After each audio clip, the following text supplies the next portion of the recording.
Oui, c'est bon. Bonsoir, bonsoir, chers internautes. Chers internautes, salut, je vous adresse bel et bien mes salutations les plus chaleureuses. Je suis très ravi de vous savoir nombreux connectés en ce moment, chers internautes. Je vous prie donc de partager la vidéo, partager le lien, partager la vidéo, car et surtout mettez les cœurs, hein, mettez les cœurs et likez là, parce que dans quelques instants seulement, ça sera du lourd. On va parler de pas mal d'autres choses, hein, ça je vous assure. Et il faudrait que vous soyez à au moins 100, 200, 300 internautes pour qu'on puisse commencer. Partagez là dans tous les groupes, partagez le lien dans tous les groupes, likez la vidéo, likez, et puis surtout, n'oubliez pas de vous abonner à la page. Combien de personnes sont connectées déjà?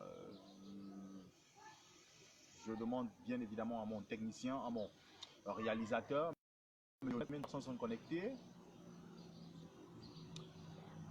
Voilà. On va donc parler aujourd'hui de Personne la n'est encore connecté. place. On va donc parler aujourd'hui de la place que l'État, que le gouvernement camerounais accorde aux personnes handicapées en cette période de crise sanitaire. Ça, il faut le dire, hein, il faut le dire. On ne critique pas généralement parce qu'on déteste le gouvernement, parce qu'on déteste ceux qui nous dirigent, pas parce qu'on les déteste forcément, mais parce que on se rend à l'évidence que ceux-là ne font pas du tout du bon travail. C'est-à-dire que ceux-là, ils ne sont pas, comment je vais dire ça, prompts, hein, ils ne font véritablement pas leur travail. Ça, il faudrait qu'on le dénonce. Voyez-vous aujourd'hui, des populations au Cameroun aujourd'hui souffrent tellement. Beaucoup de gens sont dans la détresse, beaucoup de gens souffrent aujourd'hui parce qu'ils n'en ont, quand d'autres n'ont pratiquement rien à manger. Beaucoup de populations ne sont pas scolarisées, il n'y a même pas d'école, il y a le nozo, il y a la crise dans le nozo depuis un peu plus de 3 ans. Cela fait en sorte que cela, bien évidemment, une crise qu'on aurait certainement et sans doute dû résoudre. Vous voyez, aujourd'hui, cela perdure encore. Et en plus, le Covid-19 est bel et bien venu euh, euh, euh, se rajouter encore. Et vous voyez, bien évidemment que ce n'est pas du tout facile aujourd'hui. Beaucoup de gens souffrent et sincèrement, on ne peut plus supporter, on ne peut plus parler. Comme vous pouvez le constater, je suis Florent Pagny Lowe. Vous êtes abonnez-vous donc sur ma page officielle, Florent Pagny Lowe officiel. Je prie à mon technicien de copier le lien et de le partager dans tous les groupes. Aimez la vidéo, likez, commentez, car dans quelques instants même, nous allons bien évidemment démarrer. On est à combien d'abonnés là maintenant? Combien de personnes connectées? Zéro pour l'instant. D'accord. Ce qu'on va faire, c'est ce qu'on va forcément et sans doute, on va lancer. Vous avez donc la possibilité de nous joindre, hein, en direct par appel vidéo pour certainement et sans doute donner vos différents points de vue. Vous aurez donc la possibilité au cours de ce direct live Facebook de, de bien évidemment donner vos points de vue sur la vidéo que nous sommes en train de faire. Ce que je veux dire là maintenant, c'est quoi? C'est que quelle est la place, bien évidemment, que l'État camerounais accorde aux personnes en situation de handicap en ces temps de Covid-19? Vous savez, les politiciens, les leaders d'opinion, euh,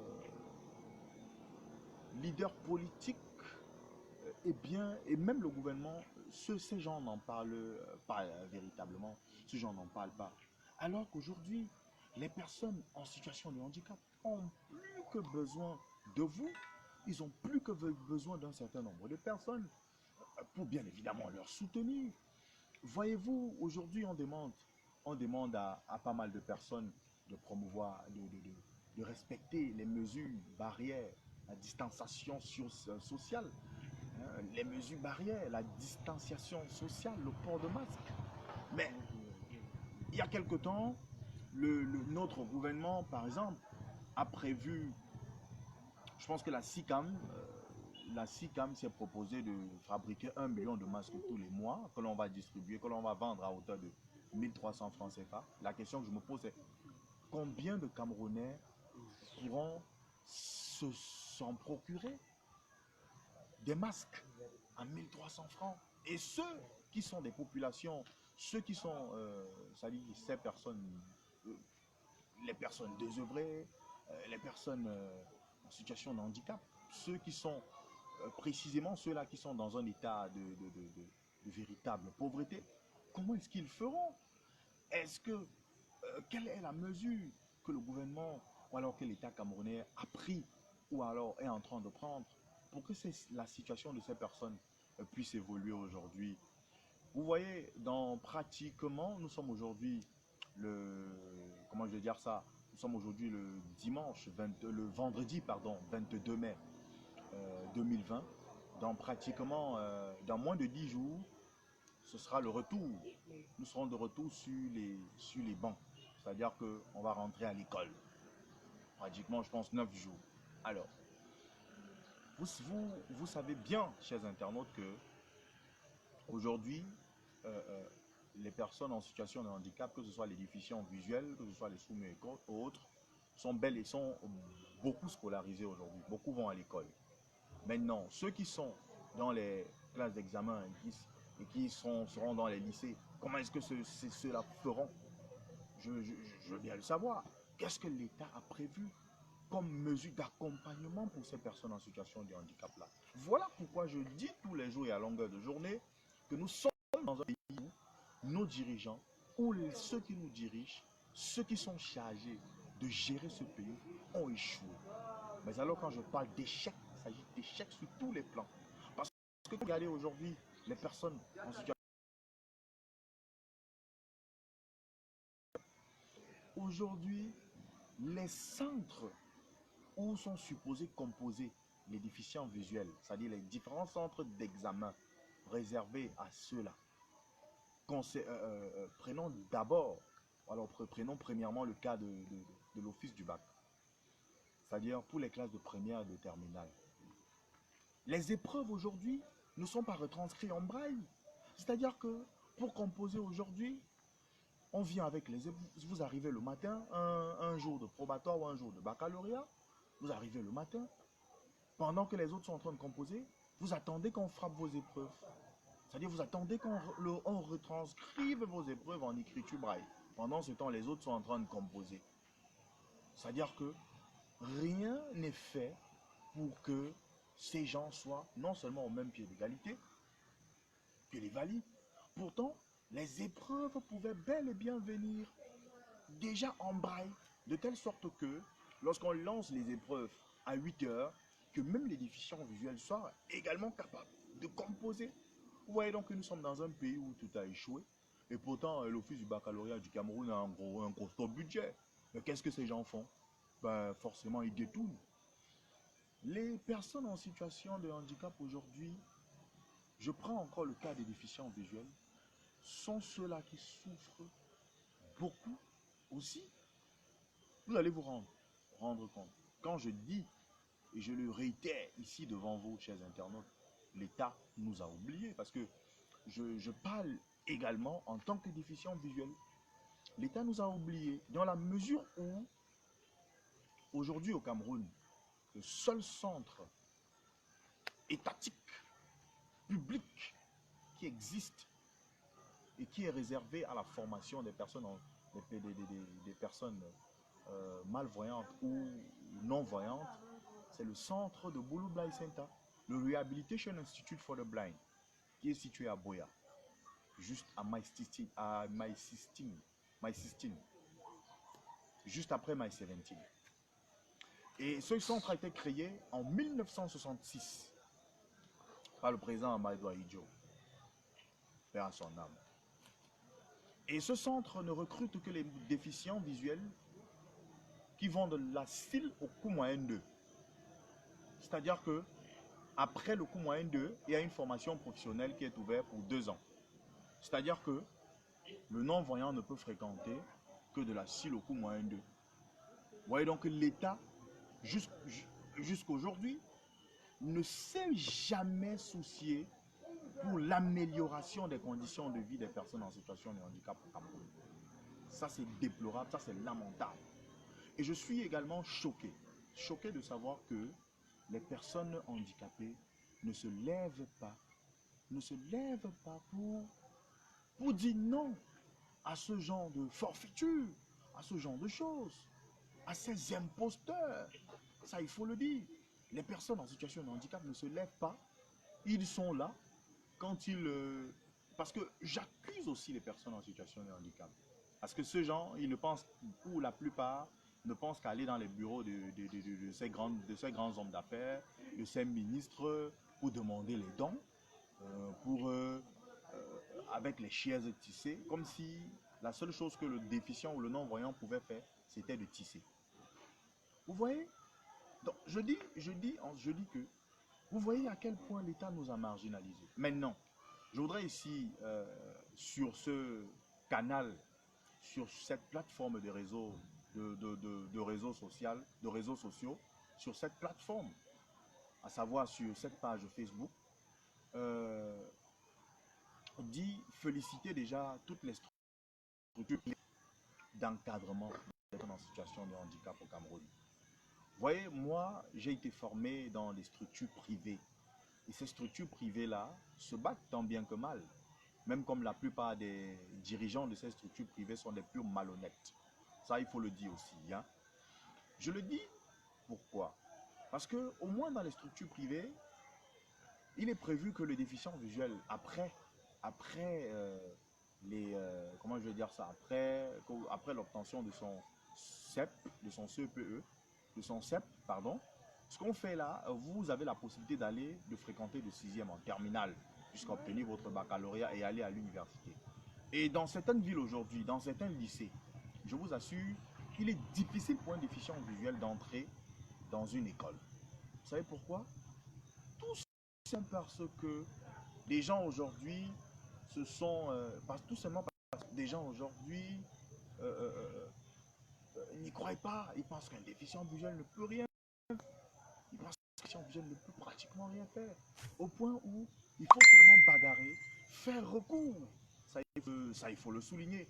Faire recours aux personnes en situation, faire recours, moi je veux dire ça, à un certain nombre de personnes, ou alors aux autorités compétentes, bon, aux autorités soi-disant compétentes, pour que ces gens-là soient admis à l'école. Ça, c'est pas bien. Donc, le Rehabilitation Institute for the Blind, après ça, l'État n'a plus jamais créé de centre d'encadrement des personnes malvoyantes au Cameroun. Après ça, ça veut dire que l'État n'a pratiquement rien fait. Maintenant, on nous parle par exemple du décret d'application de 2010 qui met en avant, c'est-à-dire, comment je veux dire ça, qui met en avant la scolarisation des personnes en situation de handicap, leur insertion dans la vie active à l'école. Mais est-ce que c'est respecté par les dirigeants? Est-ce que c'est respecté par nos dirigeants? Rien n'est respecté. Vous avez les dirigeants politiques qui parlent, par exemple, les leaders d'opinion, leaders politiques et autres, qui, lors des élections présidentielles, législatives ou municipales, ne pensent même pas que les personnes en situation, les handicapés peuvent voter. C'est-à-dire que, concernant par exemple les handicapés visuels, on aurait pu par exemple déposer les bulletins, frapper les bulletins en braille, mettre du braille, écrire le nom sur les différents, comment je vais dire ça, sur les différents bulletins des candidats. C'est-à-dire on vient là, on dit RDPC, on écrit là RDPC pour le cas des élections législatives et municipales. Bulletin du RDPC, on met RDPC, SDF, on met SDF. Mais aujourd'hui, non. Vous aviez, ça veut dire qu'il faut automatiquement que vous soyez assisté, mais parce que l'État ne favorise rien. Et les handicapés ne se lèvent pas. Sincèrement, chers internautes, j'ai mis cette plateforme sur pied pour dénoncer un certain nombre de choses. Non seulement des choses qui se passent dans ce pays, mais pour militer en faveur du changement des conditions des personnes handicapées au Cameroun. Je suis choqué de constater qu'aujourd'hui, en période de crise, que ce soit de crise humanitaire, de crise sociale et consorts, qu'il n'y a pas de véritable leader d'opinion qui puisse se lever pour défendre les personnes en situation de handicap. Moi, je suis étudiant. Je suis à l'université Tchang, faculté des sciences juridiques et politiques. Donc, je fais droit. Mais je me rends à l'évidence que on retournera à l'école le 1er juin. Mais comment est-ce que les personnes, les handicapés seront traités? Comment est-ce que ces gens seront pris en charge? Rien n'a été prévu pour eux. Pourtant, on a un ministère des Affaires sociales au Cameroun qui pouvait, en cette période, donner une conduite à tenir pour ces gens. Mais qu'est-ce qu'ils foutent? Mais ils ne peuvent que détourner de l'argent. Pendant ce temps, les personnes en situation de handicap, aujourd'hui, beaucoup souffrent. Dans des universités aujourd'hui, dans certaines universités publiques encore, il y en a qui payent. Il y a des universités publiques au Cameroun où les handicapés ne bénéficient pas des exemptions des droits universitaires. Pourtant, c'est prévu par la réglementation en vigueur. Mais vous voyez donc que rien n'est respecté dans ce pays. Il y en a qui souffrent, qui n'ont même pas de quoi bouffer, qui vont à l'école, qui se battent pour aller à l'école. C'est pour ça que je dis, dans toutes mes vidéos, j'ai coutume de dire, ne comptons plus. Et j'invite tous les handicapés d'ailleurs à ne plus compter sur ces pouvoirs publics, sur nos dirigeants, sur ce régime, parce que ces gens ont échoué. Je dis, ils ont échoué à tous les niveaux parce qu'ils ne facilitent rien aux personnes en situation de handicap que nous sommes. Ils ne facilitent rien aux personnes normales. C'est-à-dire que vous voyez des diplômés qui n'ont pas de salaire, qui n'ont pas de travail.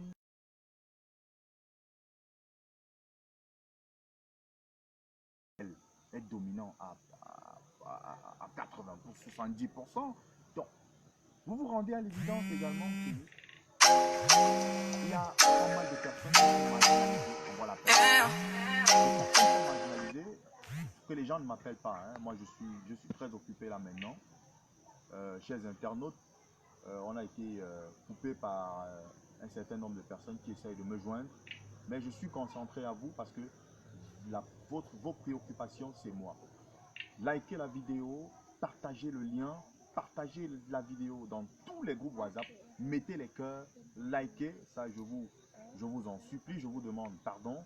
Il faut liker, il faut la partager parce que le message, je voudrais qu'il aille partout et touche toutes les âmes sensibles, même ces dirigeants, même ces personnes-là, parce que honnêtement, on se rend à l'évidence qu'il y a des personnes qui souffrent dans ce pays, alors que d'autres ont tellement de moyens, d'autres gardent de l'argent, stockent de l'argent dans leur domicile.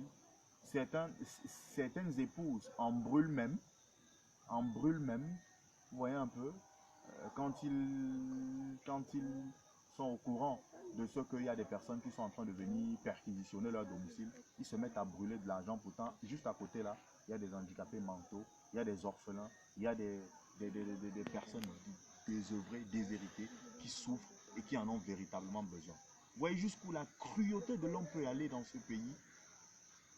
Ce que je veux dire aux dirigeants, parce que ce sont les handicapés, beaucoup qui sont responsables de ce qui leur arrive dans ce pays. Beaucoup ne militent pas, beaucoup sont des mendiants, font de la mendicité, et cela fait en sorte qu'on nous marginalise. Lorsque vous allez déposer les dossiers dans une entreprise, parfois on vous considère comme un mendiant, et puisqu'on a déjà des préjugés sur vous, c'est-à-dire des idées préconçues, il est difficile de vous trouver le travail en ce moment-là, parce qu'on doute de vos compétences, alors qu'il y en a qui sont compétents. Moi j'en connais. Aujourd'hui, combien de personnes handicapées peuvent entrer dans des grandes écoles aujourd'hui, peuvent réussir à des concours, s'ils n'ont pas quelqu'un devant? Et moi, ce qui me choque encore, c'est que 80% des personnes en situation de handicap, précisément les déficients visuels, qui travaillent ou alors qui ont réussi à entrer dans une grande école au Cameroun, sont des personnes issues de familles riches. Permettez l'expression. Permettez que je parle trivialement comme ça. Ce sont des personnes issues de familles riches, ce qui n'est pas normal. Ceux-là qui ont réussi à aller à l'école, comme nous autres, comme moi, comme nous autres, et qui n'ont personne devant, mais il est pratiquement impossible pour nous de nous en sortir. Impossible pour nous de réussir. Mais ça, c'est clair. En fait, il est impossible pour nous, pas de réussir, mais il est impossible pour nous de compter sur nos dirigeants, de compter sur ce gouvernement, de compter sur ceux qui sont chargés de nous diriger. Vous voyez? Donc, tout ce qu'ils font, ils ne mentionnent pas les personnes handicapées là-dedans. Les personnes handicapées, de toutes les façons, on n'a même pas besoin d'eux. Ce ne sont que des moins que rien. C'est la raison pour laquelle, jusqu'aujourd'hui, parce qu'il est prévu, un pourcentage de 10% dans toutes les entreprises publiques et privées qui recrutent chaque année. Il est prévu 10% de place pour les personnes en situation de handicap, pour les personnes à besoins spéciaux, comme ils le disent, ou alors comme on le dit communément aussi, pour les personnes handicapées. 10% de place. Mais est-ce que ces places sont respectées? Allez dans beaucoup d'entreprises là. Dites-moi si vous allez voir un handicapé. On compte ces entreprises au bout des doigts. Bon, il y en a quand même, concernant les déficients visuels qui sont entrés à l'école normale et qui sont sortis. Beaucoup sont sortis de l'école normale. Mais pour beaucoup, quand ils sortent de l'école normale, on leur envoie à la délégation parce qu'on estime qu'ils ne peuvent pas enseigner. N'eût été la bataille de pas mal de personnes que je connais, ils seraient cloîtrés dans un bureau là, à la délégation des enseignements secondaires ou délégation départementale ou régionale, juste pour attendre. Il y en a qui ont bataillé pour enseigner.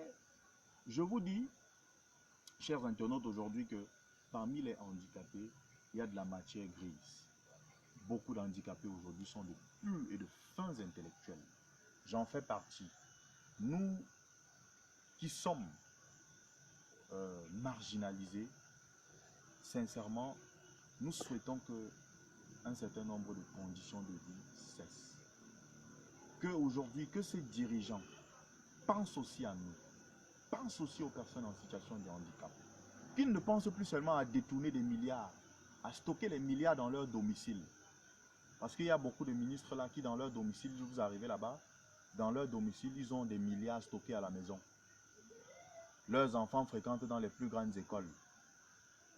Entre-temps, le bas peuple souffre. Ils se moquent de nous. Pour beaucoup, quand ils nous verront en train de faire des directs comme ça, ils vont dire, mais ces idiots, ils n'ont rien à manger. Qu'est-ce qu'ils foutent là? Mais vous voyez à quel point l'homme est cruel.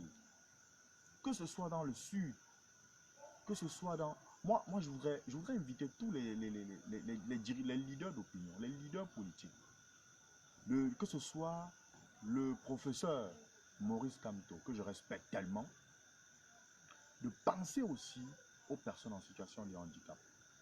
Parce que vous avez beau penser changer le Cameroun, changer les choses dans ce pays, vous avez beau penser que ce pays doit changer, mais ce pays doit aussi changer avec les personnes handicapées. Les personnes handicapées ont aussi besoin d'être associées au changement. Ils ont besoin que vous les associez. Que ce soit Cabral Libi, l'honorable Cabral Libi, il est même député, vous êtes un élu de la nation, vous êtes député. Donc vous pouvez également faire des propositions de loi. Faire des propositions de loi à l'encontre des personnes à besoins spéciaux pour un certain nombre de choses, parce que je vous assure, rien ne va dans ce domaine, rien ne va dans ce pays en ce qui concerne les personnes en situation de handicap. Ça, je vous assure. Rien ne va. Et je suis vraiment désolé de le dire. Si vous voyez une personne malvoyante ou non-voyante aller à l'école au point d'obtenir son baccalauréat, au point d'obtenir sa licence, son master et être même en thèse de doctorat, il faut la respecter parce que les conditions sont extrêmement difficiles pour les personnes handicapées, pour les personnes malvoyantes ou non-voyantes au Cameroun. En ce qui concerne les études, je vous assure, les conditions sont difficiles. Un malvoyant qui a au moins qui a ne serait-ce que le baccalauréat dans ce pays, il faut le respecter. Parce que c'est rude. Ce sont des gars qui bataillent. Ce sont des gars qui se battent. Mais qu'aujourd'hui, vous savez, beaucoup de personnes en situation de handicap aujourd'hui se sont transformées en mendiants. Ils sont devenus les mendiants. Vous savez pourquoi, chers internautes? Chers internautes, ils sont devenus des mendiants à cause aussi du système. Les gars sont désespérés. Les gars déposent les dossiers, on ne les recrute jamais. On a des préjugés. Parfois, lorsque vous venez avec une demande dans un bureau, lorsque vous arrivez là-bas, quand on vous aperçoit ou quand on vous voit à distance, on a directement des préjugés. Il vient mendier. Vous voyez, vous vous rendez compte que je suis arrivé un jour dans un bureau, j'allais déposer une demande, je vais taire l'entreprise ici. C'est une entreprise parapublique. J'allais là-bas déposer un dossier de stage académique. J'arrive là-bas, vous savez ce qu'on me dit? J'arrive, on me dit, veuillez vous agir. Je vais rencontrer, je vais déposer une demande de stage académique. Subitement, la dame me dit, c'est une dame qui m'a reçu, elle me dit, patientez monsieur. Elle entre dedans, je vois, elle vient avec 2 billets de 10 000. Elle me dit, c'est ce que le boss a donné. Je lui ai dit, je ne suis pas venu pour ça. D'ailleurs, je n'ai pas besoin de vos 10 000. Bien que je n'en ai pas, hein. Bien que je n'en possède pas. Je suis fils d'un paysan. Je suis un Camerounais comme vous, qui est né d'une famille extrêmement pauvre et qui, par la grâce de Dieu, est allé à l'école. Par la grâce de Dieu. Et d'ailleurs, je voudrais inviter tous les internautes à ne pas du tout manquer de respect à leur maman, à respecter leurs parents, respecter leur maman, parce que je suis aujourd'hui lettré à cause de ma mère. Grâce à elle. Excusez-moi, hein, je serais un peu dur, pas grâce à l'État camerounais, parce que s'il fallait compter sur l'État camerounais, je ne serais jamais en sortie. Même la carte d'invalidité qui se fait gratuitement, moi je l'ai payée. Hein. J'ai payé pour l'établir, ce qui n'est pas normal. Donc, pourtant la loi ne l'autorise pas. Donc, je vais terminer cette vidéo, chers internautes, en espérant que vous aviez été nombreux à la suivre, à l'écouter, pour dire que il faut accorder une place importante aux personnes en situation de handicap. Que les Paul Atangandi, ministre de l'administration territoriale, que le ministre Laurent Inso, ministre de la Justice, que le ministre d'État, secrétaire général à la présidence, M. Ferdinand Gongo, son Excellence, que le chef de l'État camerounais, son Excellence président Paul Biya, que vous pensez aussi à la situation réelle et véritable des personnes handicapées. Parce que le changement aussi au Cameroun ne peut se faire qu'avec l'apport aussi de ces personnes. Ne pensez pas qu'on n'a pas également nos mots à dire. Moi, je suis prêt à me lever, à marcher pour dire non à ces imposteurs, permettez l'expression, qui ont confisqué le pays, qui ont pris le pays en otage, qui ne pensent qu'à eux-mêmes, à ces égoïstes qui ne pensent pas au devenir de la nation, qui pratiquent de la discrimination, qui excluent un certain nombre de couches sociales dans la construction du pays. Vous pensez que ce pays ne peut pas se construire avec les personnes en situation de handicap? Mais si c'est comme ça, allez donc leur retirer dans les universités, vous les interdisez, vous leur dites, bon, vous ne vous fréquentez plus. Parce qu'il y en a plein à l'université Jean. Il y en a plein à l'université Yaoundé 1 et 2. Il y en a plein à l'université Douala. Même en Gaoundéry, il y en a. Dans les instituts et consorts, à l'université de Boya, il y a beaucoup d'handicapés. Qui peut-être n'ont pas le courage de revendiquer. Mais nous, on est courageux. Et je le dis haut et fort, ce pays a échoué. Et il est temps, je dis bien, il est temps que ces gens, comme ils ont échoué, qu'ils puissent penser à se rattraper. Voyez-vous, aujourd'hui, on nous parle de la reprise des cours le 1er juin dans les écoles primaires en ce qui concerne les classes d'examen, primaires et secondaires. Et à l'université, la rentrée sera effective dans les universités, les grandes écoles, instituts et autres, IPES et autres. Mais vous vous rendez compte, on n'a rien prévu pour les déficients visuels. On n'a rien prévu pour les personnes en situation de handicap. Les handicapés moteurs. Est-ce que vous savez comment les handicapés moteurs font pour s'en sortir? C'est-à-dire ceux qui ne marchent pas, qui sont dans les chaises roulantes. On est obligé de les porter. Parfois, pour aller à l'amphi, pour monter les escaliers avec eux. Mais l'État n'a rien prévu. Et il y a une chose qui me choque. Les sous-muets. On a comme l'impression parfois que les sous-muets sont des malades mentaux ou alors sont des handicapés mentaux. On a tendance à les confondre. Les sous-muets fréquentent, ils ont le bac, ils ont le baccalauréat, mais ils ne vont plus à l'université. Est-ce que ce sont les moyens qui manquent? Un recteur gagne combien par mois? Un doyen dans les universités gagne combien par mois? Est-ce qu'on ne pouvait pas recruter des gens pour retraduire en faits et gestes aux sous-muets, dans les amphis où il y a les sous-muets? C'est-à-dire que dans les universités, on recense la faculté, voilà les différentes facultés où il y a les sous-muets. Et puis maintenant, lorsque l'enseignant est en train de faire cours, on met quelqu'un devant qui retranscrit à travers les gestes ce que l'enseignant dit. Vous voyez un peu, donc, il n'y a pas de sous-muets à l'université. C'est la preuve que l'État nous a abandonnés. Merci, chers internautes. Portez-vous bien. Prenez soin de vous. Partagez la vidéo. Likez-la. Vous pouvez me contacter, hein, Florent Pagny officiel, au 694 13 55 75 ou alors au 657 57 71 96. Je le répète, au 694 13 55 75 ou alors au 657 57 71 96 ou alors sur mon adresse email florentpagny0 gmail.com, Florent FLORENT PANY 0 ou alors sur ma page Facebook. Je répondrai, je suis disposé, je serai disposé et je serai toujours disposé à répondre à toutes vos préoccupations, à toutes vos questions, pour tous ceux et celles qui veulent bien évidemment me contacter. J'invite aussi, je ne saurais terminer, sans le dire, toute la diaspora camerounaise, que ce soit la diaspora de Londres, de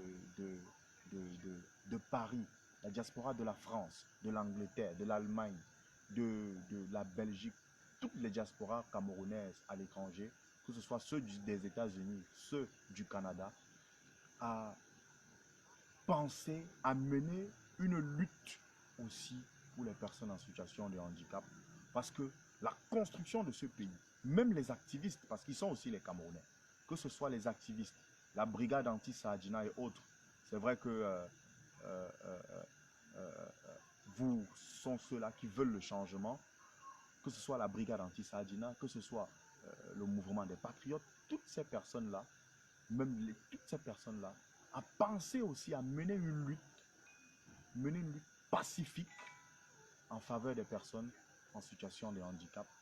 Pensez que on peut développer ce pays avec les handicapés, parce que ceux-là aussi ont de la matière grise. Ils sont des fins intellectuels. Je parle parce que vous qui êtes à l'étranger là-bas, vous côtoyez au quotidien des intellectuels handicapés, handicapés moteurs, handicapés visuels, enseignés dans les plus grandes universités à l'étranger. Et nous avons ici même au Cameroun le professeur Messanga Nyamding qui est à lyrique, enseignant à lyrique, bien qu'il soit bien qu'il fasse partie du groupe de ceux-là qui négligent, qui nous ont abandonnés et qui ne le revendiquent pas, alors qu'il a la possibilité de les revendiquer. De toutes les façons, vous voyez donc que c'est vrai, il n'est pas né comme ça, il a perdu la vue étant même déjà enseignant, mais il a su s'adapter. Et c'est un monsieur que je respecte beaucoup parce qu'il a su s'adapter au nouveau monde Et aujourd'hui, il enseigne sans difficulté. Donc, je vous assure, toute la diaspora camerounaise à l'étranger, aux États-Unis, toute la diaspora camerounaise en Europe, en Amérique, en Asie, en Océanie, en Afrique même ici, au Cameroun même, je vous, je vous supplie, pensez aux personnes en situation de handicap, car pensez, insérez dans vos différents programmes un programme spécifique pour eux, consacré aussi aux personnes en situation de handicap. J'invite aussi le REDPC, les dirigeants du REDPC à penser à ça. J'invite les dirigeants du PCRN à penser à ça. J'invite aussi le professeur Maurice Kamto, parce que c'est un éminent professeur, enseignant le droit, que je respecte véritablement. J'invite ce monsieur, l'éminent professeur Maurice Kamto, qui a enseigné dans les plus grandes universités à travers le monde, lui qui a côtoyé forcément, et je n'en doute pas, les intellectuels handicapés de tous bords, que ce soit les handicapés déficients visuels, que ce soit les déficients visuels, que ce soit les handicapés moteurs et autres, et qui sait comment ça se passe. J'invite à penser aussi à nous dans ces différents programmes de lutte, tout ce qu'il met sur pied comme lutte, comme programme de changement, monsieur le professeur Maurice Kamto, que vous sachiez que on peut construire, on peut bâtir, rebâtir cette nation aussi avec les handicapés. Merci, prenez soin de vous. Ciao, ciao. Bye bye. Je vous retrouve demain à 17 h pour un autre direct. Là, ça sera du lourd parce qu'on parlera d'un autre thème. On s'intéressera à un thème qui fait véritablement jaser en ce moment. Et j'ose croire que vous serez véritablement connectés en ce moment-là. Merci, prenez soin de vous. Chaque jour est une vie. Et que Dieu bénisse le Cameroun.